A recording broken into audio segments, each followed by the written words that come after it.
En el año 74 después de Cristo, decididos a poner fin a la gran revuelta judía contra su dominio, los romanos sitiaron la fortaleza de Masada. Allí resistía un grupo de aguerridos combatientes, que prefirieron suicidarse antes que aceptar la rendición, o al menos así lo cuenta la leyenda. Así comienza una gran historia. Bienvenidos a Historia y Arqueología. Viajamos hasta la fortaleza de Masada en Israel, uno de los lugares más emblemáticos de Tierra Santa por ser un símbolo de la lucha por la libertad del pueblo judío, frente a la ocupación romana. Masada en hebreo significa fortaleza. Durante mucho tiempo, esta gran residencia palaciega construida en medio del desierto, fue el refugio de Herodes y de un grupo de resistencia judío. Hoy en día, el yacimiento arqueológico de Masada se ha convertido en una de las atracciones turísticas más importantes de Israel, y fue declarado Patrimonio de la Humanidad por la UNESCO. La impresionante fortaleza de Masada desafió a todas las construcciones de su época, y se convirtió en un lugar inexpugnable en pleno desierto de Judea. Alrededor del año 40 a.C., el rey Herodes el Grande decidió construir una gran fortaleza en el desierto de Judea, para poder escapar por si sus enemigos lo atacaban. No contento con levantar su refugio en medio de la nada, decidió hacerlo en la cumbre de una montaña a 450 metros sobre el nivel del mar. La construcción de Masada supuso todo un desafío para la época. Los ingenieros del reino crearon almacenes que permitían conservar los alimentos durante años, y diseñaron un sistema de canalización para retener el agua de las escasas lluvias del desierto. Paseando por el yacimiento arqueológico, es posible ver los restos de los almacenes, la torre de vigía, los 3 palacios escalonados y los baños romanos.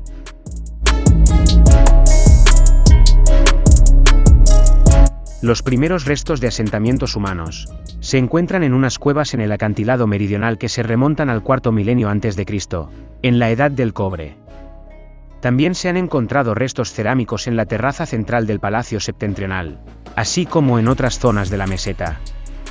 Según el historiador judeo-romano Flavio Josefo, la fortaleza fue originalmente construida por el rey Asmoneo Alejandro Janeo, entre el 103 y el 76 a.C. como un discreto refugio.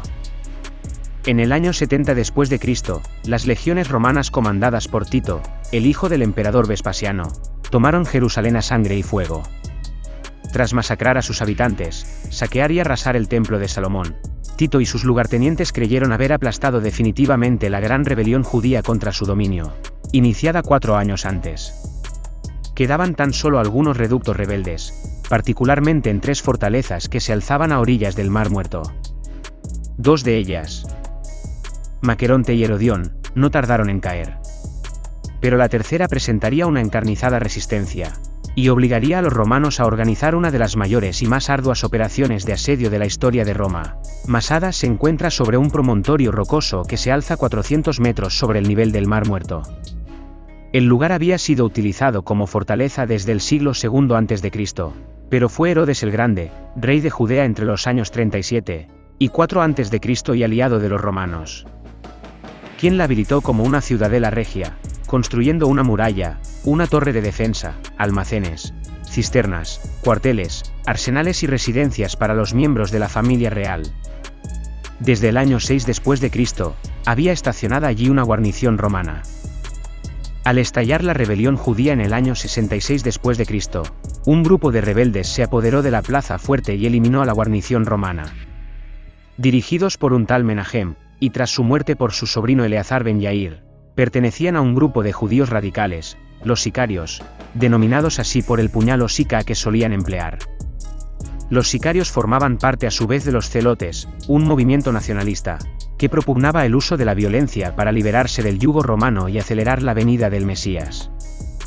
A ojos de los romanos, en cambio, los sicarios eran meros criminales, que utilizaron la revuelta contra Roma como pretexto para sus abusos, según recogía Flavio Josefo, el principal cronista de la guerra. De hecho, pese a tomar Masada al principio de la guerra, los hombres de Eleazar ben Yair no combatieron contra los romanos, sino que se dedicaron a asolar la región del Mar Muerto, desde su base en Masada, protagonizando hazañas como el saqueo de la vecina población judía de En-Gedi, donde mataron a 700 personas. Durante los años de guerra contra Roma, los sicarios de Masada modificaron las construcciones de la fortaleza, adaptándolas a sus necesidades y prácticas religiosas. Construyeron talleres o pequeñas viviendas separadas por tabiques, donde los arqueólogos han hallado utensilios de uso cotidiano, como recipientes de piedra para la comida, ideales para evitar cualquier impureza ritual descrita en la ley judía.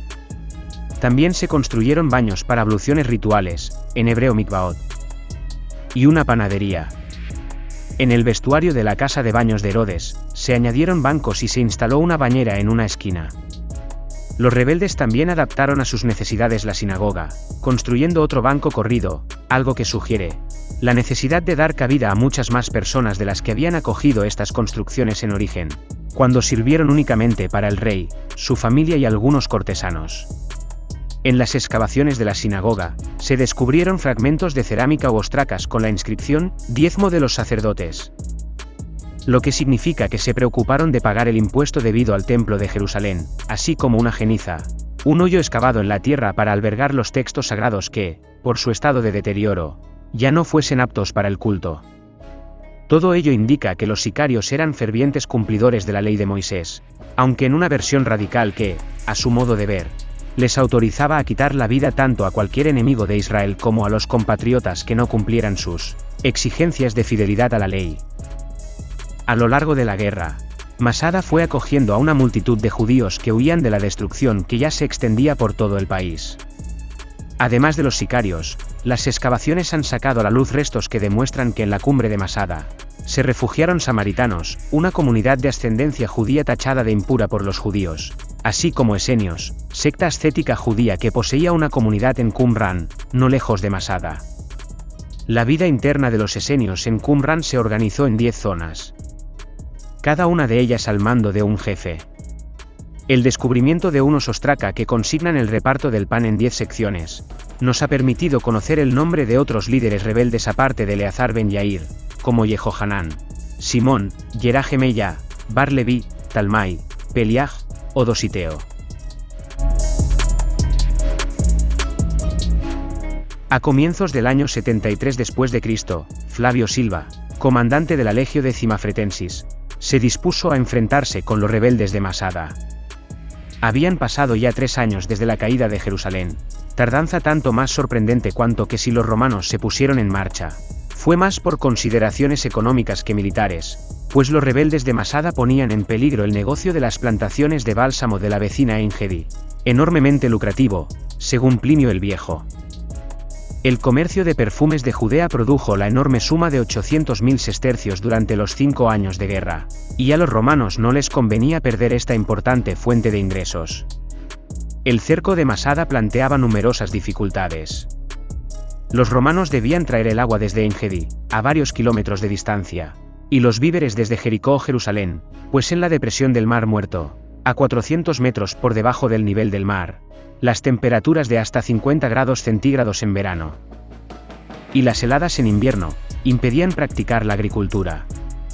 En cambio, en la cima de Masada el clima era más benigno y los asediados contaban con depósitos de agua, provisiones y armas. Animados por un espíritu indómito, los sicarios estaban dispuestos a defenderse hasta el final. El general romano lo sabía y por ello organizó un gran operativo de asedio, decidido a evitar que prendiese de nuevo la llama de la rebelión. Silva hizo construir una muralla que rodeaba todo el promontorio, con torres de vigilancia a intervalos, y desplegó un total de 8 campamentos que debían servir no solo como cuartel, sino también para evitar fugas de los sitiados y defenderse frente a incursiones exteriores. A continuación mandó construir una rampa por el lado oeste, el de menor desnivel, de apenas 100 metros. En las obras, que duraron 7 meses, se empleó a judíos apresados durante la guerra. Una vez terminada la rampa, se construyó en su cima una plataforma sobre la que se instaló una torre de asalto.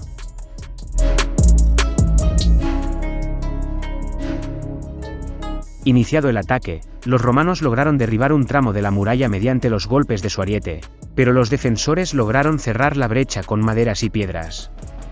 Flavio Josefo cuenta que entonces se produjo un incendio, seguido de un cambio de dirección del viento que, por un instante, amenazó la integridad de la torre romana.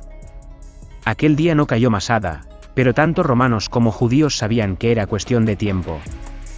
Según el mismo autor, por la noche, Eleazar ben Yair pronunció un discurso con el que persuadió a los defensores de Masada de que lo mejor era quitarse la vida, para ahorrarse el oprobio de verse humillados por los romanos.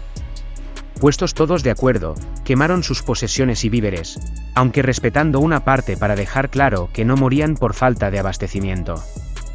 Luego, puesto que la ley judía prohíbe el suicidio, cada hombre se encargó de dar muerte a su esposa e hijos.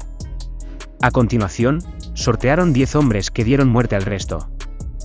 Y por último, uno de ellos mató a los otros 9 antes de, suicidarse. Cuando al día siguiente los romanos entraron en Masada, se encontraron con una montaña de más de 950 cadáveres y solo 7 supervivientes, 2 ancianas y 5 niños que se habían escondido, y que contaron lo que había ocurrido en la cumbre de Masada durante el asedio. Sin embargo, en los últimos años las investigaciones arqueológicas han cuestionado la exactitud del relato de Flavio Josefo. Por una parte, la arqueología no ha conseguido confirmar que en Masada tuviera lugar un suicidio colectivo.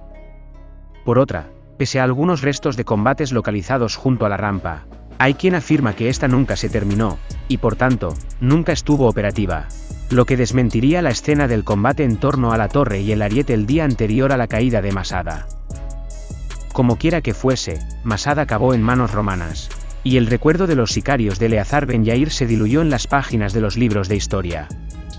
Para conmemorar la victoria, Roma acuñó una moneda con la leyenda, Iudaea Capta, con la imagen de un general en postura desafiante, una palmera, símbolo del país y una mujer sentada llorando.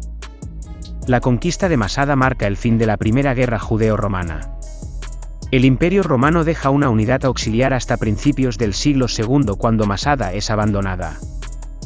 A principios del siglo V, unos monjes bizantinos erigen una capilla que más tarde se convierte en un pequeño monasterio. La ocupación humana de Masada termina con la conquista árabe en el siglo VII. En 1807, el explorador alemán Ulrich Seetzen divisa una construcción que identifica erróneamente.